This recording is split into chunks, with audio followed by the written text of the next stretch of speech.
रस्त्यात खड्डे की खड्ड्यात रस्ते हेच कळत नाहीये.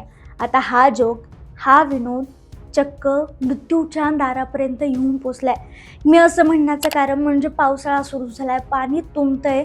ही एक समस्या असताना रस्त्यांवरील खड्डे आणि त्या खड्ड्यामुळे जाणारा, अपघातामुळे जाणारा जीव ही मोठी समस्या बनली. आणि नाशिकमध्ये याच खड्ड्यामुळे 5वा जीव गेलेला आहे, 5वा बळी गेलेला आहे. आणि हा बळी प्रशासनानं घेतलाय असं म्हणलं तरी हरकत नाही.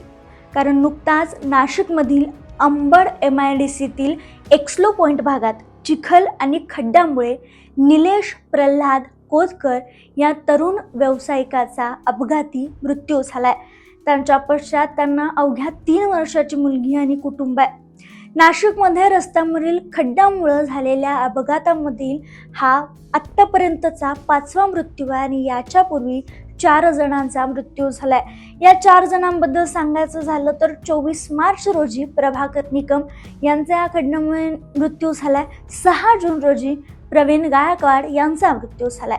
25 जुलै रोजी दीपाली बेळे आणि 28 जुलै रोजी निलेश कोतकर यांचा मृत्यू झालाय. या सगळ्या घटनांमुळे शहरातील रस्त्याच्या दुरुस्तीचा प्रश्न अत्यंत गंभीर बनत चाललाय.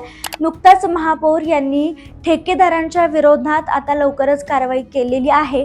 आता त्यांना ब्लॅकलिस्टमध्येही टाकण्यात येईल असं सांगितलंय. मात्र ही समस्या हे सगळं केल्यानंतर खरंच संपणार आहे का? अपघातामुळे गेलेल्या जीवांचं नेमकं, त्यांच्या कुटुंबाचं नेमकं काय होणार आणि त्या गेलेल्या जीवांना जबाबदार कोण, याचं उत्तर प्रशासन कधी देणार आहे?